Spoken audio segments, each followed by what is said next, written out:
Friends కదా నువ్వంటే అవునంటుంది ఆ పిల్ల. మేము నమ్మేస్తామా? ఇవాళేమో మీ అవసరాలకేమో ప్రేమ అని పేరు చెప్పి పార్కులు తిప్పుతారు. మాలాంటి వాళ్ళు పట్టుకుంటే ఫ్రెండ్స్ అని ఎస్కేప్ అయిపోతారు. ఆ తర్వాత మోసపోయేది ఈ అమాయక ఆడపిల్లలు ట్యాంక్ బండ మీద శవాలుగా తేలుతూ ఎంతమందిని చూడలేదు.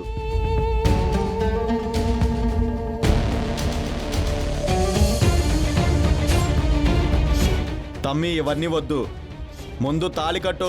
అయ్యో సార్, నాకు ఆల్రెడీ పెళ్ళయింది. మర్యాదగా నువ్వు తాళి కట్టకపోతే కాళ్ళు చేతులు విరిచి మరీ కట్టిస్తాను. కట్టు. కడతావా లేదా? పల్లవి హస్బెండ్ లా ఉన్నాడే. హలో పల్లవి, ఇక్కడ పార్కులో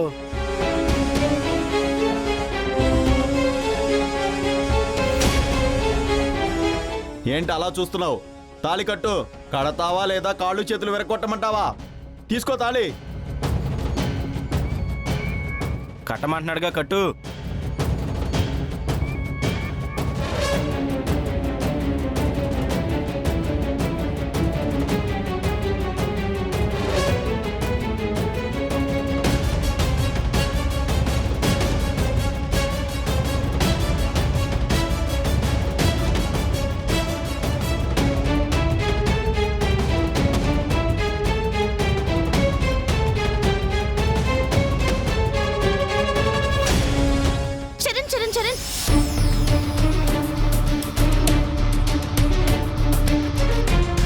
ఇదెలా వచ్చింది?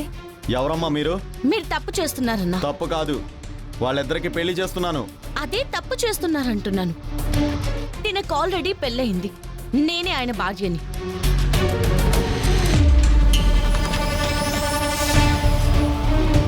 ఏంటి నువ్వు ఇతని భార్యవా? మీ ఇద్దరికి పెళ్ళయిందా? అవునన్నా. వాడు అదే డైలాగ్ చెప్పాడు. ఫోటోలు చూపించరా అంటే లేవు అన్నాడు.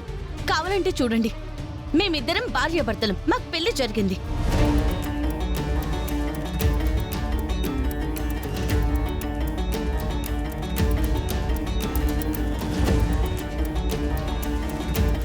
ఏంట్రా ఈ అమ్మాయి ఫోటోలు చూపిస్తుంది? ఇప్పుడు మనం ఏం చేయలేం కదా.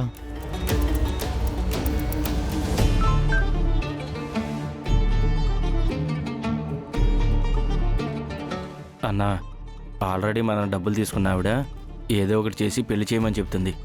ఇదిగో మెసేజ్, అస్సలు తగ్గొద్దు. అన్నా, ఇప్పుడు అర్థమైందా? మేమిద్దరం భార్యాభర్తలం. ఆ అమ్మాయి జస్ట్ తెలిసిన అమ్మాయి. బాగానే కవర్ చేస్తున్నావే. నువ్వు చాలా తెలివైన వాడివి. పట్టుకున్నావా లేదో అప్పుడే ఒక క్యారెక్టర్ని క్రియేట్ చేసి పెళ్ళి అయిపోయిందన్నావు. ఫోటోలే లేవన్నావు. ఇప్పుడేమో ఏకంగా భార్య అనే క్యారెక్టర్నే దించేసావు. సూపర్ ప్లానింగ్ మామా. చూడమ్మా, ఇలాంటి ఫోటోలు నేను క్రియేట్ చేయగలను. నీకు నాకు పెళ్ళైనట్టు అరగంటలో ఫోటోలు చూపించగలను. ఇవన్నీ కాదు కానీ అనవసరంగా ఒక ఆడపిల్ల జీవితాన్ని నాశనం చేయకు. పక్కకు తప్పుకో. నువ్వు తాళి కట్రా. అన్న చెప్తుంటే అర్థం కావట్లేదా మీకు? క్రియేట్ చేయాల్సిన అవసరం ఏముంది? మేమిద్దరం భార్యాభర్తలం. కావాలంటే మా ఇంటికి రండి. మా ఇంటికి వస్తే మా కుటుంబాన్ని చూసిన తర్వాత తెలుస్తుంది కదా మీకు నేను ఆయన ఏమవుతాము. ఆ అమ్మాయి తనకేమవుతుందో.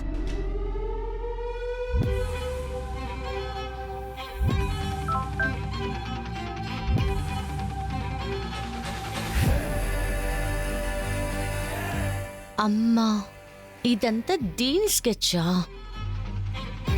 అన్నా, నేను చెప్తున్నాను కదా, కావాలంటే అందరూ మా ఇంటికి రండి. ఇప్పుడే అందరం కలిసి మా ఇంటికి వెళ్దాం. నేను చెప్పింది నిజమనుకో, మీ దారిన మీరు వెళ్ళిపోండి. అబద్ధం అన్నారనుకో, అప్పుడు మీరు చెప్పినట్టు వీళ్ళిద్దరికీ పెళ్లి చేద్దాం. నువ్వు చెప్పినట్టు వినాల్సిన అవసరం నాకు లేదు. వాళ్ళిద్దరికీ పెళ్లి చేయాలని ఫిక్స్ అయిపోయాం. పెళ్లి చెయ్యాల్సిందే. పక్కకి తప్పుకో, లేదంటే. అన్నా, వద్దన్నా, ప్లీజ్. ఏమండి, తను చెప్పింది మీకు అర్థం కావట్లేదా? మా ఇంటికి రావడానికి మీకు వచ్చిన ప్రాబ్లం ఏంటి? రేయ్, నేను ఎవరి మాటలు వినాల్సిన అవసరం లేదు. తాళి కట్టు నువ్వు. ఆయన కట్టడు.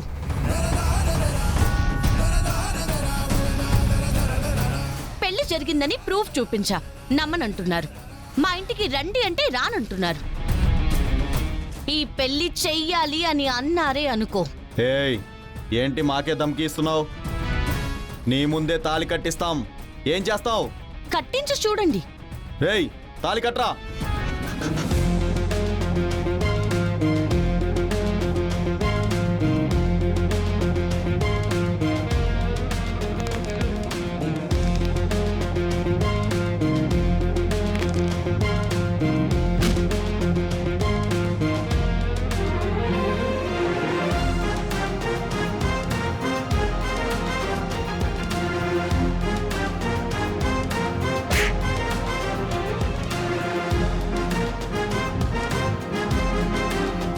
హే, తననెందుకు కొడుతున్నావు? దీనంతటికీ కారణం తనే కాబట్టి. నేనేం చేశాను నాకేం తెలీదు. అవును, వాళ్ళు అన్ఎక్స్పెక్టెడ్గా వచ్చారు. వాళ్ళు మిస్లీడ్ అయ్యారు. నువ్వు వచ్చి మాట్లాడి ఫోటోలు చూపించినా కూడా వాళ్ళు వినట్లేదు కదా. ఇందులో తన పొరపాటే ఉంది. అదే అంటున్నా, నిజంగా వాళ్ళు ఒరిజినల్ కాదండి. వాళ్ళు ఒరిజినల్ అయ్యుంటే పెళ్ళైందని ఫొటోస్ చూపిస్తే ఎందుకు కాదంటారు? ఎందుకు మీ ఇద్దరికి బలవంతంగా పెళ్లి చేయాలని చూస్తారు? ఆలోచించండి. అసలు తను మిమ్మల్ని ఇక్కడికి ఎందుకు తీసుకొచ్చింది? ఏదో మాట్లాడాలని అంది. మీతో మాట్లాడాలంటే ఫోన్లో మాట్లాడొచ్చు, లేకపోతే మన ఇంట్లో కూడా మాట్లాడొచ్చు కదా. ఇంత దూరం తీసుకురావాల్సిన అవసరం లేదు కదండి. అంటే ఏం పార్క్కి రాకూడదా? రావచ్చు, కానీ వస్తే ఇలాంటి ప్రాబ్లమ్స్ కూడా ఉంటాయి కదా. అది పక్కన పెట్టు. ఏం మాట్లాడాలి నువ్వు? మాట్లాడు, మాట్లాడు. అది నా పర్సనల్ మ్యాటర్. నీకు పర్సనల్ కానీ ఆయనకి నేను పర్మనెంట్. నేను రావడం కొంచెం ఆలస్యమై ఉంటే ఏమై ఉండేది? ఏమయ్యేది? మేం అనుకున్నదే జరిగేది. నీకు ఏడుపు మిగిలేదే. ఇదంతా స్కెచ్ అండి. కావాలనే తను ఇక్కడికి తీసుకొచ్చింది. నాకు తెలిసి ఆ మనుషులు కూడా వీళ్ళు ఏర్పాటు చేసిన వాళ్ళే. చాలా ఆపు. ఏదో మాట్లాడాలని తీసుకొచ్చింది. ఓకే, ఇప్పుడు మాట్లాడలేదు, పర్సనల్ అని చెప్తుంది కదా. దానికి పోయి నువ్వేదో తనని మోసగత్తెలాగా, తనేదో నన్ను పెళ్లి చేసుకోవాలన్న ఇంటెన్షన్తోనే ఇదంతా సెటప్ చేసినట్టుగా మాట్లాడుకో. అంటే నేను చెప్పేది మీరు నమ్మట్లేదా అండి? నువ్వు చెప్పేది నేను నమ్మను. ఎందుకంటే ఇదంతా నా కళ్ళ ముందే జరిగింది. మేమిద్దరం మాట్లాడుకుంటుంటే వాళ్ళు వచ్చారు. వాళ్ళని చూసి చాలా మంది పారిపోయారు. మేము అలా ఉన్నాం కాబట్టి ఆ క్షణంలో తన కళ్ళలో నలక పడిందని తీస్తూ ఉంటే వాళ్ళు పొరపాటుగా అర్థం చేసుకున్నారు. మేము లవర్స్ అనుకున్నారు కాబట్టి మాకు పెళ్లి చేయాలనుకున్నారు. మీరు చెప్పిందంతా బాగుంది, కానీ పెళ్ళైందని ఫోటోలు చూపించినా వాళ్ళు నమ్మలేదు కదా. మీ ఇద్దరికి పెళ్లి చేయాలని ఎందుకు పట్టుపట్టినట్టు? అది వాళ్ళ మూర్ఖత్వం అయితే తనేం చేస్తుంది? నువ్వు వచ్చి ఫొటోస్ చూపించావు, వాళ్ళు ఏమన్నారు? ఆ ఫోటోలు క్రియేట్ చేసినవి అన్నారు కదా. ఎందుకంటే వాళ్ళు ఎంతో మంది ఇలాంటి వాళ్ళని చూస్తూ ఉంటారు కాబట్టి వాళ్ళు మిస్లీడ్ అయ్యారు. లేదండి, నేను చెప్పేది నిజం. ఆపింకా